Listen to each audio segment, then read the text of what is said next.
warahmatullahi wabarakatuh. Alhamdulillah alladzi hadana lihada wa ma kunna linahtadiya laula an hadana Allah. Allahumma salli wa sallim wa barik ala sayyidina Muhammad wa ala ali sayyidina Muhammad. Allahumma arhamna bil Qur'an waj'alhu lana imaman wa nura wa huda wa rahmah. Allahumma dhakkirna minhu ma nussina وعلمنا منه ما جهلنا وارزقنا تلاوته آناء الليل وآناء النهار برحمتك يا أرحم الراحمين. Alhamdulillah, hanya dengan taufik dan hidayahnya kita terus melanjutkan kaji kita mempelajari ayat-ayat Al-Quran. InsyaAllah kita masuk ke surat Al-Hujurat. Ya. Dan ujung akhir daripada surat Al-Fatah adalah ampunan dan pahala yang besar. Wa'adallahu alladhina amanu wa amilus salihati minhum maghfiratan wa ajran azima. Maka janji ini tentu pasti dari Allah Subhanahu wa taala terrealisasi dalam kehidupan kita. Dan harus menjadi motivasi atas semua kegiatan kita dalam rangka menghidupkan Islam seperti yang tergambar di surat Al-Hujurat, di surat Al-Fatah ya. Ya, yang ayat terakhirnya adalah membangun masyarakat Islam atau istilah syar'inya membangun masyarakat, membangun jamaah al-muslimin, yang pasti semua orang harus bekerja untuk menghidupkannya. Maka Allah janjikan maghfirah dan pahala yang besar. Wa'adallahu alladhina amanu wa amilus salihati minhum maghfiratan wa ajran azima. Jadi setelah surat Al-Fatah adalah surat Al-Hujurat. Ya. Al-Hujurat menggambarkan kaum muslimin yang sudah berhasil membentuk masyarakat Islam, ya, berhasil membentuk apa yang disebut dengan jamaatul muslimin. Maka Allah menetapkan surat Al-Hujurat sebagai rambu-rambunya, ya. Rambu-rambu akhlak, rambu-rambu adab. Ya. Sehingga di dalam kitab-kitab tafsir ataupun di zaman sahabat, Al-Hujurat itu juga dikenal dengan suratul adab, ya, atau suratul akhlak. Ya. Karena tidak mungkin kaum muslimin hidup dalam satu atap tanpa adab dan akhlak. Ya. Walaupun populernya adalah suratul Hujurat. Ya. Hanyalah mereka yang mengkaji tafsirnya, ya pasti diperkenalkan bahwa di kalangan sahabat ini juga dikenal dengan suratul adab atau suratul akhlak. Ya. Akhlak berjamaah Islam. Ya. Ya. Jadi rincian daripada Muhammadur Rasulullah. Ya. Bagaimana harus melaksanakan adab terhadap pemimpin jamaah itu. Ya ayyuhalladzina amanu la tuqaddimu baina yadayillahi wa rasulihi wattaqullah. Ya. Adab Sesama orang beriman, la yaskhar qaumun min qaumin asa ay yakunu khairan minhum. Adab jika mengalami konflik antara orang beriman itu. Wa in ta'ifatani minal mu'minina qatatalu fa aslihu bainahuma. Ya.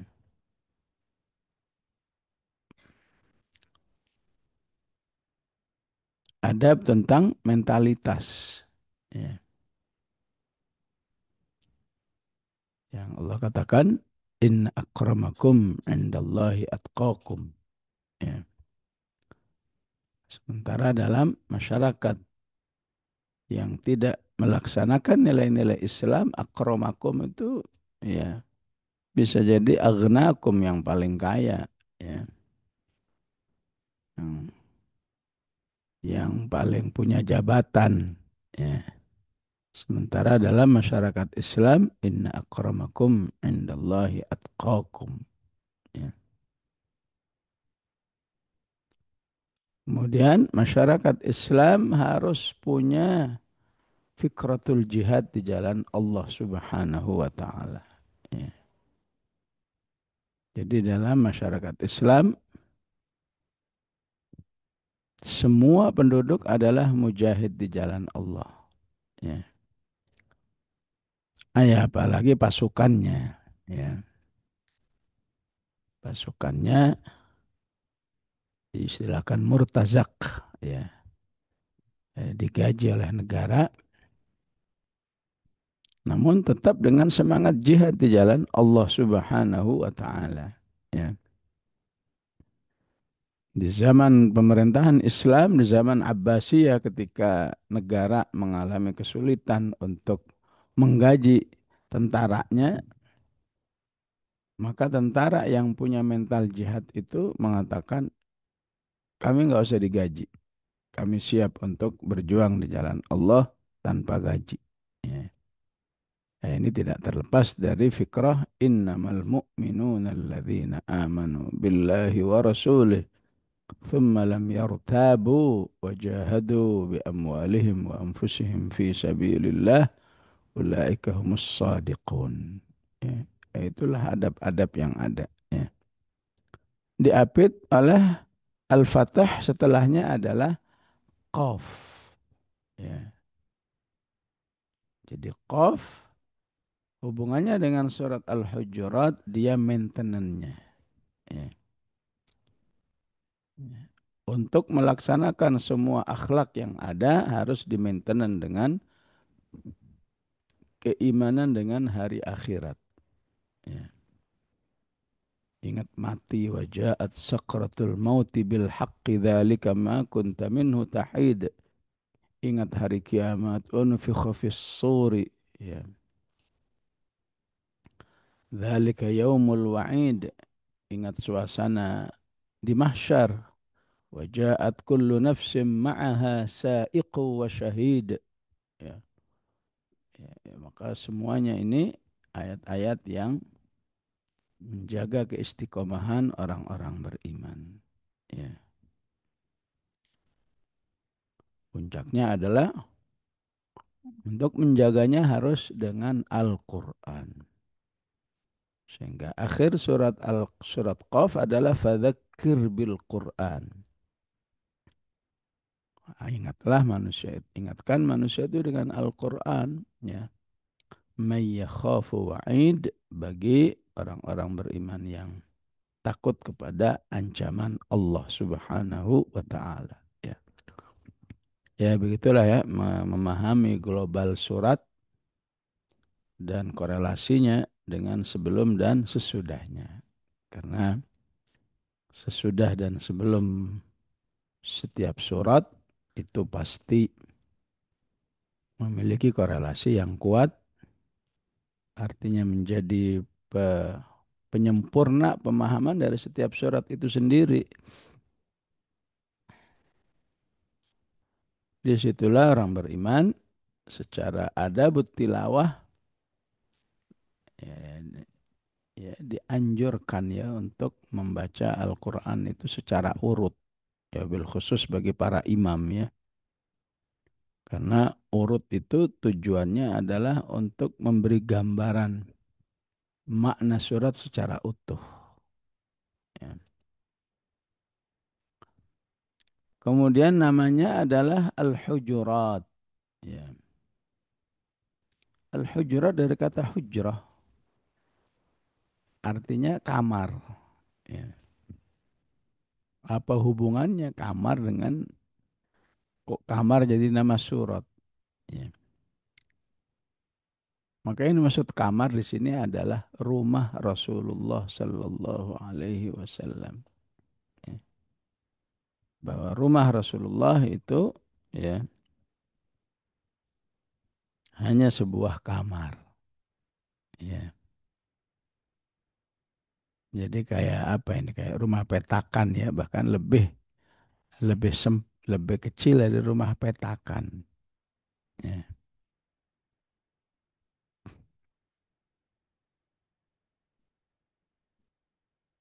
Ya itulah contoh pemimpin umat yang menjadi suri tauladan bagi umatnya. Ya, mereka hidup di dalam kesederhanaan.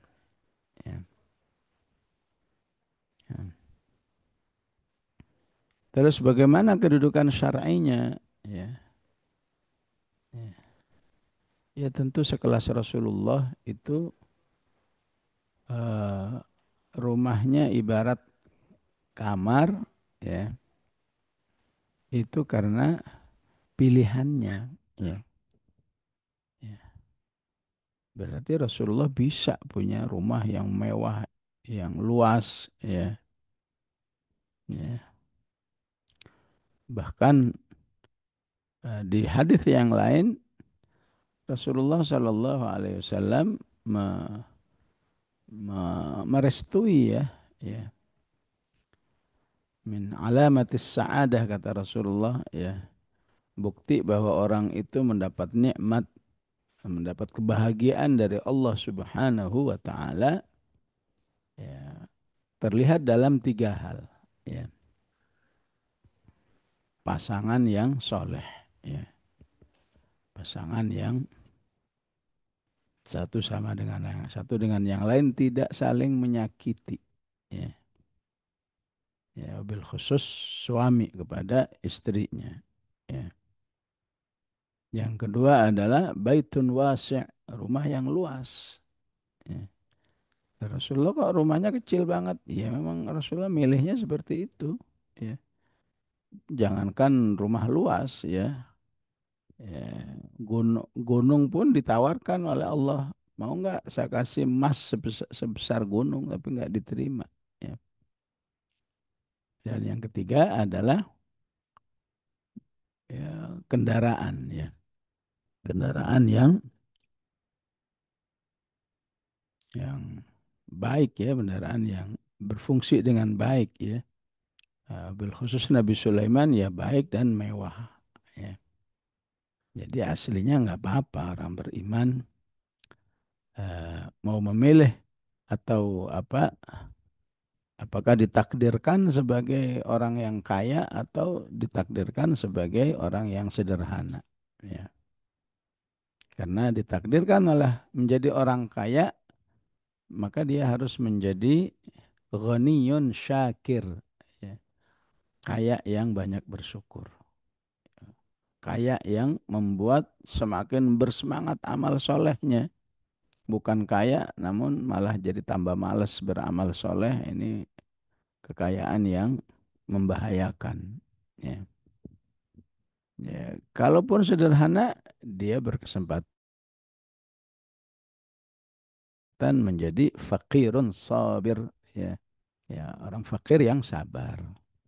Nah, untuk Rasulullah Shallallahu Alaihi Wasallam pilihan, maksudnya kalau mau Rasulullah bisa menjadi orang kaya, kalau mau ya jadi orang sederhana. Ya, saya tidak mau katakan Rasulullah miskin ya, ya, karena di balik karena nggak disebut miskin kalau ya Rasulullah itu kelihatannya miskin ya, tapi istilahnya sederhana ya. Kenapa? Karena kendaraannya mewah semua ya. Ya. Kendaraannya itu ada himarnya, bagelnya ya istilah lain. Ada ontaknya, ada kudanya. Ya, semuanya ya kualitas nomor satu. Ya.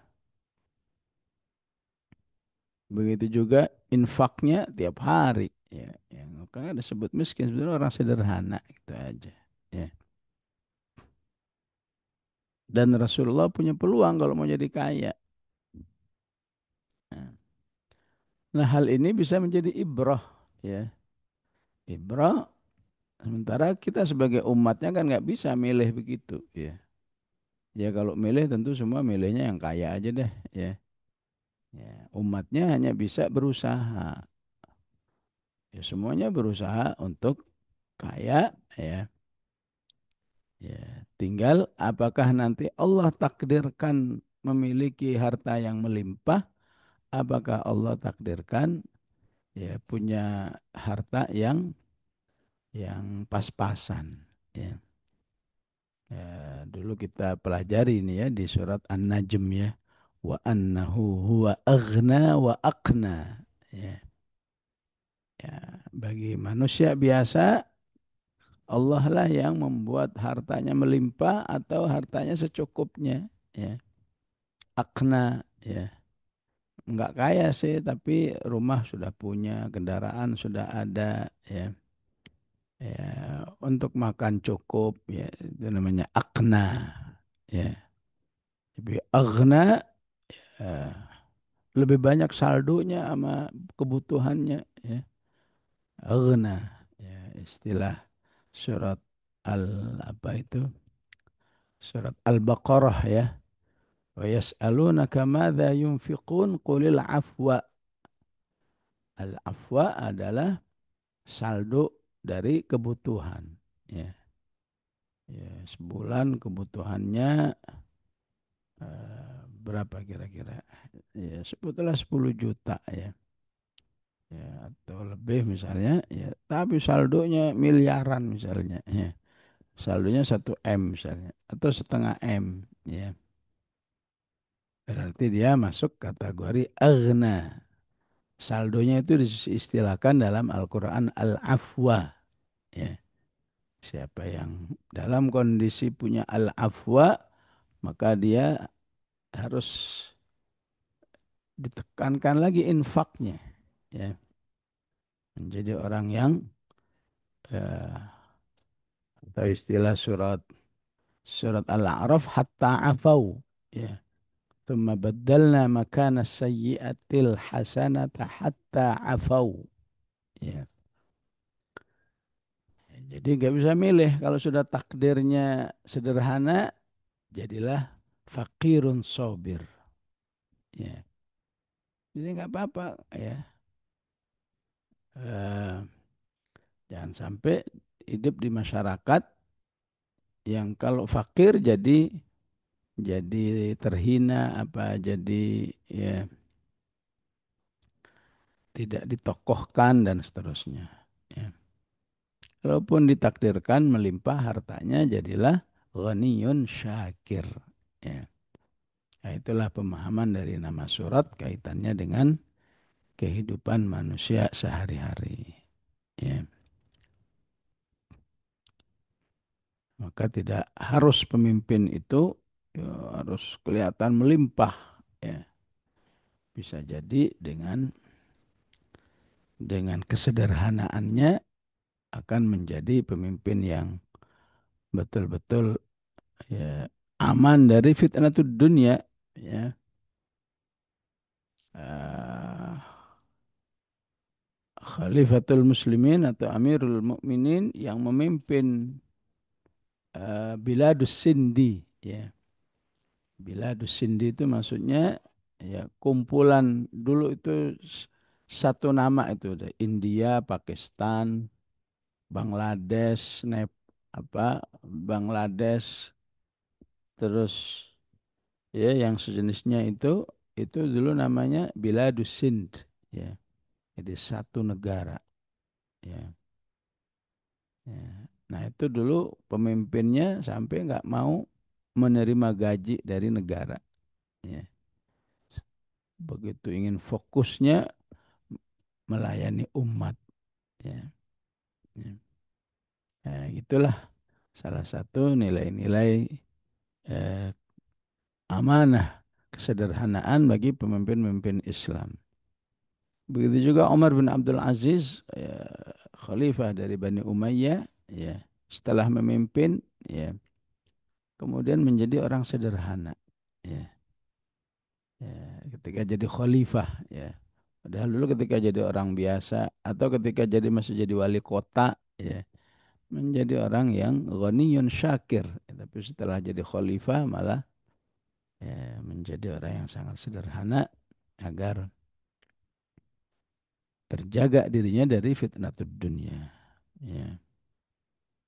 Maka di surat Sod dikatakan bahwa Nabi Sulaiman, ya, walaupun pemimpin yang kaya raya, tapi Allah ingatkan hadza ata'una famnun au amsik bi ghairi hisab. Ya, ya, sebagai orang kaya silakan kamu berikan siapa saja yang kamu kehendaki, ya, atau silahkan siapa aja yang tidak kamu berikan. Ya, mungkin karena sudah kaya, sudah berkecukupan, ya, itu hadza ata'una famnun au amsik bi ghairi hisab. Ya, jadi orang beriman harus bisa tetap dalam keadaan baik, ya, apakah takdirnya eh, dengan harta yang banyak atau dengan harta yang sedikit, ya. Maka karena surat Al-Hujurat gambaran masyarakat Islam, ya, yang sudah dibentuk dari Al-Ahqaf, dari Muhammad, dari Fatah, ya. Ya. Maka ayatnya eh, terkenal dengan banyak ya ayyuhalladzina amanu, ya. Ayat satu ya ayyuhalladzina amanu, ayat 2 dengan ya ayyuhalladzina amanu, ya. Ayat ke-6 ya ayyuhalladzina amanu, ya. Ayat ke-10 innamal mu'minun, ayat ke-11 ya ayyuhalladzina amanu, ya. Ya, banyak ya ayyuhalladzina amanu baik eksplisit atau implisit, ya. Ya, karena memang Al-Hujurat adalah, ya, nasihat khususnya bagi orang-orang beriman. Ya, ya kalau di apa dunia dakwah ada istilah, ya, ada istilah apa ya kadar pelopor gitu, ya. Ya. Maka kalau melihat ini ya aslinya setiap penduduk semua pelopor, ya. Nah, bukan ini pelopor, ini non pelopor, ya. Ya. Jadi semua penduduk aslinya berkualitas seperti orang beriman yang sudah dibina, ya, sehingga diistilahkan dengan ini pelopor, ini non pelopor dan seterusnya, ya. Ya, ya. Inilah gambaran surat Al-Hujurat, ya. Ya, walaupun ini istilah baru, ya, kalau mungkin orang lain akan mengatakan ini istilah bid'ah, ya. Ya, tapi mak- maksudnya bukan mau bikin istilah secara syar'i, tapi ini istilahnya marahil tarbawiyah, ya. Marahil tarbawiyah, proses mentarbiah orang, ya. Sehingga supaya terlihat ini baru segini berarti baru baru dibangun syakhsiyah Islamiyahnya, ya. Oh, naik lagi, ya, namanya syakhsiyah da'awiyah, ya. Diajarin lagi, dihalakoin lagi, dihalakoin, oh ini namanya syakhsiyah harakiyah, ya. Dan puncaknya adalah syakhsiyah jamaiyah, ya. Ya. Nah, kehidupan para sahabat itu semua udah syakhsiyah jamaiyah semua. Merata, semua masyarakat memiliki syakhsiyah jamaiyah. Ya. Syakhsiyah jamaiyah berarti dia tahu ya bahwa Rasulullah Sallallahu Alaihi Wasallam pemimpin mereka. Ya. Dan kaum muslimin adalah eh, ya ibaratnya anggota bagi jamaah Islamiyah itu yang harus menjadi masyarakat yang produktif, ya, yang harus bisa menyebarkan kebaikan. Ya. Karena itu Islam tersebar hampir ke seluruh dunia karena jamaahnya berpikir jamaah yang produktif, muntaj. Ya. Jadi bagaimana adabnya yang dijelaskan di dalam ayat pertama suratul Hujurat, ya ayyuhalladzina amanu, wahai orang-orang beriman. La tuqaddimu baina yadayillahi wa rasulihi. Janganlah melakukan tindakan yang mendahului di hadapan Allah dan Rasulnya. Wattaqullah. Ya. Tidak mendahului para pemimpin itu adalah ketakwaan kepada Allah Subhanahu wa taala, dan Allah Maha mendengar dan Maha mengetahui. Ya. Siapa yang berakhlak dalam berjamaah, siapa yang tidak berakhlak. Ya. Maka apa yang dimaksud dengan jangan mendahului? La tuqaddimu baina yadayillahi wa rasulihi. Ya.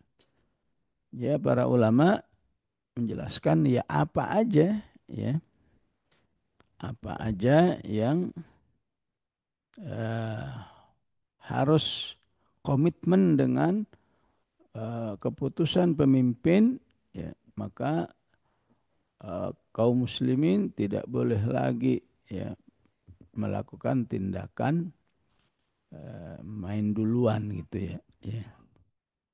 Jadi baik la tuqaddimu baina yadayillahi wa rasulihi, tidak melakukan tindakan yang mendahului Allah dan Rasulnya, baik syar'an maupun nidhaman. Ya. Baik makna syar'i maupun makna ya apalah misalnya konstitusi misalnya. Ya. Jadi syar'an misalnya gimana ya? Syar'an misalnya di zaman Rasulullah Sallallahu Alaihi Wasallam ya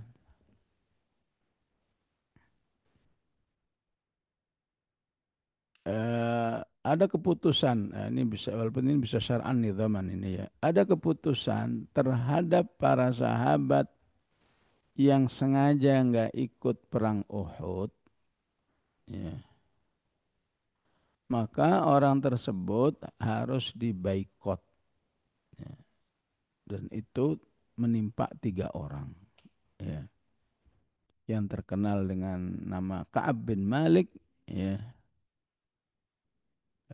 ada Hilal bin Umayyah, ya, eh, Ka'ab bin Malik, Hilal bin Umayyah, Murarah ibn Rabi'. Ya. Maka tidak ada lagi kaum muslimin yang mendahului atau mengunggulkan pendapat sendiri atau kelompok kecil di dalam itu. Ya. Misalnya keputusannya hari Kamis misalnya, ya. Karena ada yang semangat ingin membaikot, oh enggak ah kita akan melaksanakannya hari Selasa misalnya. Jadi lebih cepat 2 hari. Nah, itu sudah masuk pelanggaran la tuqaddimu baina yadayillahi wa rasulih. Harus ya, harus apa betul-betul komitmen ya. Atau menundanya misalnya, ah enggak putusannya Kamis ini berlaku, ah enggak ah kita hari Ahad aja kesian dia itu ya. Maka dia telah mendahulukan pendapatnya, istihadnya daripada istihad Jamaah yang dipimpin oleh Rasulullah Sallallahu Alaihi Wasallam pada waktu itu. Ya. Ya, apalagi yang betul-betul syar'i, Rasulullah menetapkan semua para sahabat harus sholat berjamaah, ya, di masjid. Ya. Maka ini punya ketetapan syar'i. Ya. Contoh ketetapan syar'i kalau saat ini walaupun jamaahnya nggak ada, ya, atau belum ada, maka kaum muslimin tetap harus melaksanakan ini. Ya. Apalagi keputusan ini di backup oleh, ya, jamaah, ya. Semua penduduk kaum muslimin harus sholat jamaah di masjid, kaum laki-lakinya. Ya. Maka ketaatan orang-orang beriman itu bernilai syar'i dan bernilai jama'i. Ya. Sehingga Rasulullah Shallallahu Alaihi Wasallam selalu, ya, semacam mengamati siapa aja ini yang sering nggak sholat ini, siapa ini sering nggak sholat ini. Ya. Maka, ya, dikhawatirkan orang-orang yang sering nggak ke masjid itu adalah orang-orang munafik. Ya. Sehingga dalam hadis siapa yang sholat jamaahnya sudah lebih dari 40 hari, ya, 40 hari lebih, maka orang ini aman dari sifat kemunafikan. Ya.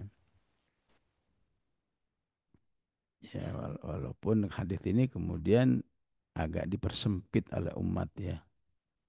40 hari itu akhirnya 40 hari ini cuma di Madinah doang. Di Madinah ini ada arba'in, ya. Ya, seakan-akan kalau di Madinah, ya, kalau nggak arba'in nggak nggak afdol gitu, ya. Ya. Padahal aslinya itu latihan, ya. Ini mumpung di Madinah ini coba jaga sholat jamaah 40 waktu, ya. Supaya nanti kalau pulang ke negerinya bisa tetap seperti itu. Ya. Maka para ulama mengingatkan pelanggaran-pelanggaran kekinian la tuqaddimu baina yadayillahi wa rasulihi adalah apa yang dilakukan oleh sebagian kaum muslimin, tidak percaya lagi dengan Al-Quran dan Sunnah sebagai sumber hukum Allah. Yang bagus ini, ya, yang bagus sistem kapitalis ini, yang bagus sistem komunis ini, yang bagus sistem sosialis ini, ya, yang bagus sistem demokrasi ini misalnya, ya, dengan menganggap hukum yang dari Allah Subhanahu wa taala itu sudah tidak up to date lah, sudah tidak sesuai dengan zamannya. Ini sebetulnya merupakan pelanggaran la tuqaddimu baina yadayillahi wa rasulihi wattaqullah. Ya. Jadi apa yang sudah dijelaskan Allah dan Rasulnya itulah yang terbaik. Manusia tidak boleh lagi, ya, me, apa, ya, mendahului, ya, atau mengungguli apa yang sudah dijelaskan oleh Allah dan Rasulnya. Ya, ya, ya. Apakah uh, apa masalah yang kelihatannya sepele ataupun masalah besar, ya. Ya. Sunnah seorang itu makan dengan tangannya. Ya. Ya sebetulnya pakai sendok juga nggak apa-apa, ya. Tapi jangan jangan mentang-mentang pakai sendok kemudian melecehkan apa yang ditetapkan oleh Rasulullah Sallallahu Alaihi Wasallam. Ya. Ya. Kalau mau sendok silahkan pakai sendok aja, tapi jangan pakai melecehkan apa yang dijelaskan oleh Rasulullah, bahwa Rasulullah Sallallahu Alaihi Wasallam makannya pakai tangan, ya, nggak pakai sendok. Ya. Jangan malah dilecehkan. Oh, siapa yang menjamin tangan kita bersih? Kan bisa cuci dulu. Ya, ya, jadi dengan apa? Dengan tangan itu, ya, maka seorang bisa melaksanakan sunnah yang lain. Sunnah yang lain namanya al-la'qu. Al-la'q. Al-la'q itu apa? Ya, menjilati jarinya. Ya, habis makan dijilati. Ya. Nah, ini jangan kalau nggak suka ya udah ya istighfar aja dah. Aduh saya nggak bisa tuh melakukan gitu ya. Ya, ya. Apalagi Rasulullah mengatakan ya, ya bahkan bila perlu suami istri itu saling ya saling menjilati jarinya ya. Jari istri dijalatin suaminya, suami dijalatin istri sampai seperti itu Rasulullah menjadikan makan aja ya harus bisa menghasilkan istilahnya apa ketahanan keluarga ya. Harus bisa jadi meningkatnya keharmonisan rumah tangga. Ya. Nah, jadi kalau pakai sendok ya bukan berarti sendoknya harus dijilatin ya. Ya. Jadi kalau nggak suka ya udah jangan komen. Ya. Kalau sudah komen melecehkan berarti kamu melanggar la tuqaddimu baina yadayillahi wa rasulihi wattaqullah innallaha sami'un alim. Ya. Jadi betul-betul keputusan pemimpin ya itu harus di apa dijaga pelaksanaannya ya. Karena hanya dengan itu sebuah jamaah kaum muslimin itu bisa solid ya. Yang sungguhnya ini menjadi ya ya apa kekhasan kehidupan manusia aslinya ya. Ya, sebetulnya misalnya TNI misalnya kan ketaatannya kepada komandan apa komandan tertinggi, komandan di bawahnya ya itu betul-betul memiliki prinsip ini la tuqaddimu baina yadayillahi wa rasulihi wattaqullah innallaha sami'un alim. Ya. Maka para sahabat ya yang tadinya tadinya dia beristihad ya. Tapi kalau sudah ada keputusan dari pemimpin atau dari Allah dan Rasulnya, ya, maka istihadnya langsung dibatalkan. Ya sudah, ternyata ada penjelasan dari Rasulullah seperti ini, ya, maka harus dilakukan. Ya. Bahkan adab yang lain yang harus dilakukan adalah penghormatan terhadap pribadinya. Ya. Ya. Ya ayyuhalladzina amanu la tarfa'u aswatakum. Ya. Wahai orang-orang beriman, janganlah kamu mengangkat suaramu di atas suara Nabi. Ya. Wala tajharu lahu bil qawli dan janganlah kamu bersuara keras seperti kamu berkomunikasi dengan sesamamu kajahri ba'dukum li ba'din. Ya. Antahbata a'malukum. Ya. Ya, kira-kira ini ya, ya bersikap tidak sopan kepada Rasulullah Sallallahu Alaihi Wasallam itu bisa menggugurkan pahala, ya, pahala amal-amalnya. Ya. Wa antum la tash'urun. Ya. Ya tentu dalam kekinian, ya berarti maksudnya adalah ya eh, apa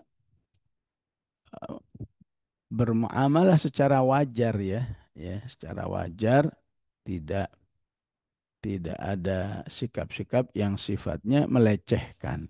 Ya. Ya tentu untuk sebuah hikmah ya ketika manusia itu mendapat amanah kepemimpinan ya maka pada hakikatnya dialah orang yang paling berat apa ya orang yang paling berat di dalam memikul tanggung jawab. Nah, itu aslinya dalam jamaah Islamiyah begitu ya. Jadi tidak dipahami orang yang mendapat jabatan itu orang paling beruntung. Wah, dapat fasilitas ini, fasilitas itu, ya. Jadi dalam pemahaman Islam, pemimpin itu adalah, ya, istilah lain dengan istilah khadimul qaum, ya, pelayan masyarakat, ya. Ya namanya pelayan, ya. Maka lebih banyak capeknya, ya, lebih banyak memikirkan umat daripada mikirin diri sendiri, ya. Nah, semua kondisi ini, ya, eh, apa, memberi sebuah konsekuensi agar kaum muslimin memberi penghormatan kepada dirinya, ya. Ya, secara umum adalah penghormatan, ya, seperti umumnya orang beriman terhadap orang beriman, ya. Cuma penekanannya lebih, ya, lebih berat lagi, ya. Secara umum orang beriman dengan orang beriman tidak menyakiti misalnya, ya. Maka kepada seorang pemimpin ya lebih lebih penekanan lagi, jangan menyakiti. Sama orang beriman tidak berghibah. Maka ketika seorang mendapat amanah pemimpin, ya, harus lebih, ya, lebih apa, lebih menjaga diri jangan sampai menghibah, ya, ataupun menipu ataupun yang lain-lainnya, ya. Jadi tidak sopan kepada pemimpin itu sampai Allah Allah ancam dengan antahbata a'malukum, ya. Ya, ini termasuk, ya, pemimpin yang mungkin, ya, apa istilahnya, paling dekat itu dengan orang beriman, ya. Apakah dia ketua UPA misalnya, ya. Ya, karena sungguhnya, eh, seorang bisa menjadi ketua UPA pasti karena dinilai oleh orang lain laik untuk memimpin sekelompok kaum muslimin, ya. Maka bersikap sopan kepada dirinya dan keluarganya itu menjadi adab beramal jama'i, ya. Ya. Tentu di dalam kitab hadis, kitab Riyadhus Shalihin sampai ada bab khusus namanya tauqirul ulama, ya. Pentingnya memuliakan ulama, ya, terutama ketika ulama itu, ya, sekaligus menjadi pejabat ataupun menjadi pemimpin, ya. Tauqirul akabir, pentingnya menghormati orang-orang yang diseniorkan, terlebih kalau dia menjadi pemimpin, ya. Tauqirul afadil, menghormati orang-orang yang memiliki keunggulan, ya. Keunggulan ilmu, keunggulan akhlak, keunggulan leadershipnya misalnya, terus dia jadi pemimpin, maka semua harus hormat kepada, harus, lebih diharuskan menjaga adab di dalam, berinteraksi dengan orang-orang tersebut, ya. Kenapa penekanan itu harus ada? Bahkan di sini sampai diancam antahbata a'malukum, ya. Bisa-bisa kamu akan mengalami kesia-siaan amal karena sikapmu yang tidak, ya, tidak menghormati, tidak beradab terhadap orang-orang yang direkomendasikan oleh Allah untuk adab, untuk beradab, ya. Sebagaimana Rasulullah melarang orang menghormati atau, memperlakukan dengan kemuliaan padahal dia nggak berhak, ya. Nggak berhak untuk dimuliakan, ya.